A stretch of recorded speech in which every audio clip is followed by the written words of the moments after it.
तुमचा काय प्रश्न आहे तो परत एकदा सांगा. तर बाळ पोटात असताना हे पूर्ण आईच्या पोटामध्ये सिक्युअर असतं, आहे की नाही? तर त्याला ती आईच्या ऊब जाणवत असते बाळाला पोटामध्ये. त्याच्यामुळं मग बाळ एकदम सेफ आणि साऊंड असतं. बाहेर आल्यानंतर कांगारू मदर केअर म्हणून तुम्ही कन्सेप्ट ऐकलंय का? नाही. कांगारू मदर केअर म्हणजे काय आहे, की बाळाच्या आणि आईच्या त्वचेचा कॉन्टॅक्ट राहिला पाहिजे नेहमी. ठीक आहे? तर हे मोस्टली आईनीच जर दिलं तर काय होतं, की आईची आणि बाळाची बॉन्डिंग चांगली होते. पण मला बाळाला हां. तुम्ही म्हणता ना, ते बायका काय म्हणतात बाकीच्या, की म्हणजे जास्त घेऊन बसायचं नाही, ते ऊब लागती, मग सारखं तसंच म्हणतात बाळाला, मग ते बसतच नाही. आईचं आणि बाळाचं होणारं 90% नुकसान जे आहे ना, ते बायका काय म्हणतात ह्याच्यामुळे होतं. ते नाही ऐकायला पाहिजे. 10% नुकसान हे आईच्या स्वतःच्या थिंकिंगमुळे होतं आणि 90% आजूबाजूच्या बायका काय सांगतात त्याच्यामुळेच होत असतं.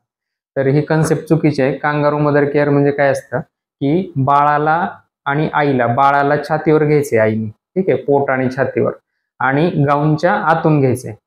बाळाच्या आणि आईच्या त्वचेचा कॉन्टॅक्ट आला पाहिजे. त्यामुळे काय होतं, आईच्या शरीराची वार्मथ म्हणजे ऊब बाळाला मिळते. बाळ गरम राहतं, ठीक आहे. आणि गाऊनच्या आतून बाळाला घेऊन वरून पांघरून घ्यायचे आणखी लोकरीचं, ठीक आहे. आणि असं स्लॅन्टिंग पोझिशन मध्ये, असं तिरक्या खुर्चीमध्ये किंवा बेडला टेकून तुम्ही किती वेळ बसू शकता, ठीक आहे. याला म्हणायचं कांगारू. कांगारूच्या पिशवीमध्ये कसं त्याचं बाळ असतं पोटाच्या, तसं आपण गाऊनच्या आतून घ्यायचे आईने, ठीक आहे. ह्याच्यामुळे काय होतं, आईची आणि बाळाची जवळीक राहते. बाळाला पाहिजे तेव्हा फिडिंग घेता येतं, असं रडायची गरज नाही, ठीक आहे. त्याच्यानंतर आईच्या शरीराची ऊब बाळाला मिळते. त्याच्यामुळे बाळाचं टेम्परेचर मेंटेन राहतं. पोटामध्ये बाळ तर पोटातच असतं. त्याच्यामुळे काय होतं, आईच्या बॉडी टेम्परेचरला बाळाचं तापमान राहतं.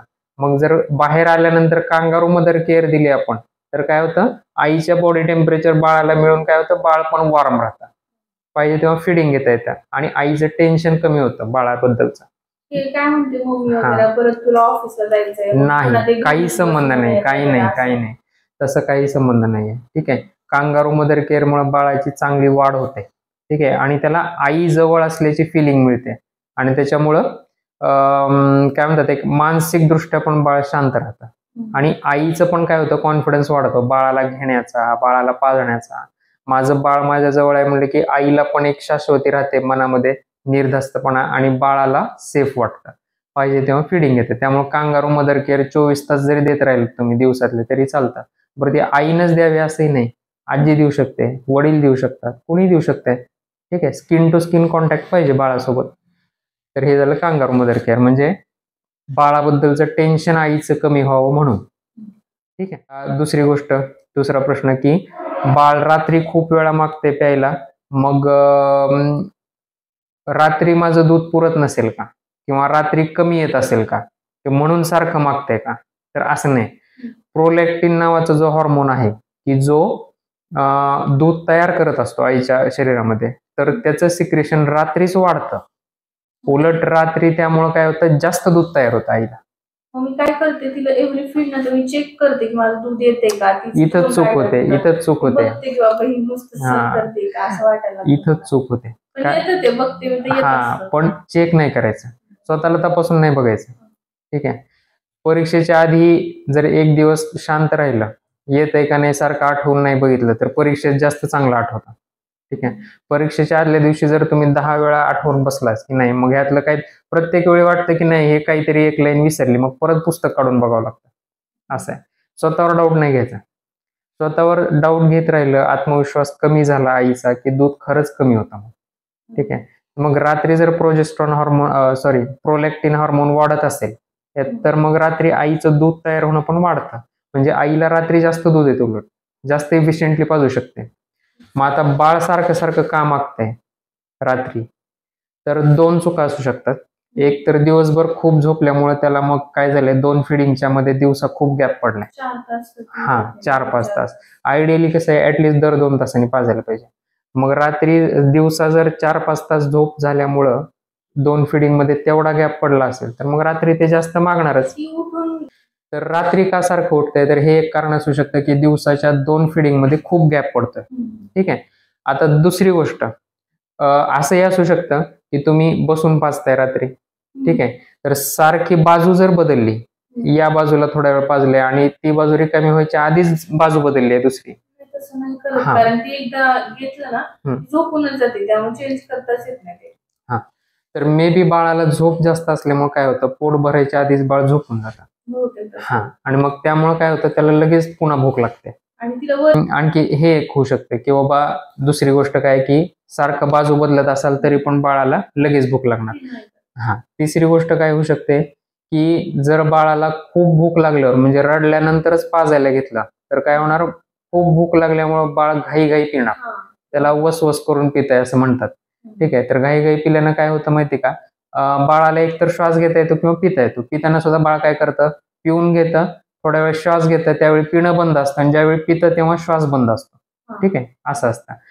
तर मग या घाई पिण्यामध्ये काय होतं की श्वास घेतानाची हवाच खूप गिळली जाते आणि हवेनंच पोट जास्त भरतं, हवा जास्त आणि दूध कमी पोटामध्ये.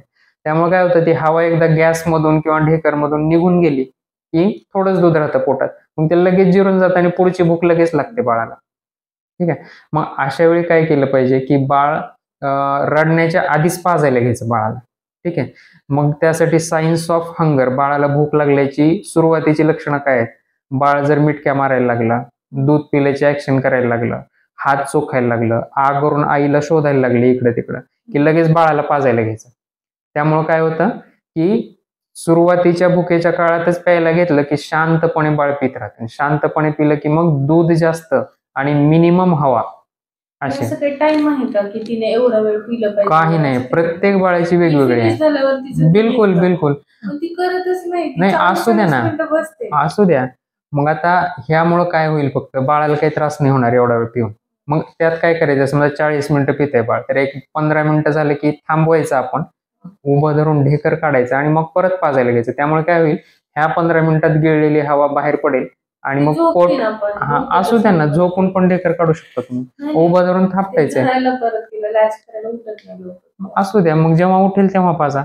ठीक आहे, ह्यामुळे काय होईल, फक्त आईची बेजारी होईल. ठीक आहे, तर आता ही आईची होणारी बेजारी किंवा समजा एक्झर्शन कमी करण्यासाठी काय करायचं ते बघायचं. बाळाला पाजणं कमी करायचं नाही किंवा चिड येऊ द्यायची नाही की बाळ एवढा वेळ पितंय, मग आता मग मला त्रास होतोय, झोप होत नाही, अशी चिड आली की नाही, आनंदी पालकत्व पाहिजे. ठीक आहे, आईपणाचा आनंद वाटला पाहिजे. ठीक आहे, मॉर्निंगला थोडा प्रॉब्लेम वाटतो. येस, तर मग असं का होतंय, झोप होत नाही आईची, बाळ सारखं प्यायला मागल्यामुळे किंवा बाळाला जास्त झोप असल्यामुळे, बाळ लगेच झोपत असल्यामुळे काय होतं, आईची झोप होत नाही, म्हणजे सतत प्यायला मागतं थोडी भूक लागली.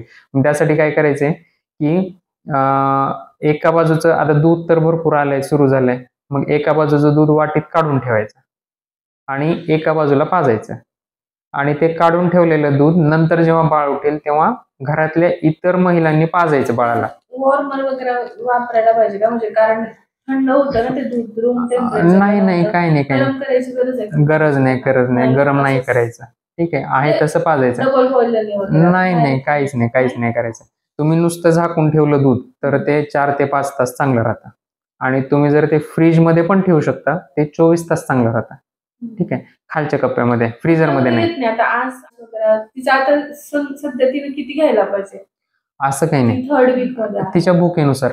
जर आता जस्ट सारखी फिडिंग करत असेल तर थोडं जास्त वेळा पिणार ती. ठीक आहे, आणि एकदाच पोटभर प्यायची सवय असेल तर मग 100-120 ml पर्यंत पिऊ शकतं, पण लगेच तेवढं मोजून पाजायची गरज नाही. ठीक आहे, त्याची जर भूक थोडीच असेल आता, हे आयडियल झालं. पण बाळाला समजा आता तुम्ही काढून पाजलेलं पिताना थोडीच भूक आहे, तर मे बी ते 30-40-50 ml पर्यंत पेल आणि बास करेल. ठीक आहे, असं ठरवून नाही की बाबा एवढं पिलंच पाहिजे.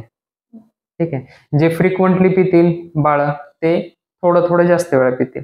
ज्यांना एकदाच पोटभर प्यायची सवय आहे ते मग तेवढं पितील आणि मग नेक्स्ट फिडिंग उशिरा घेतील. आणखी काय प्रश्न? हे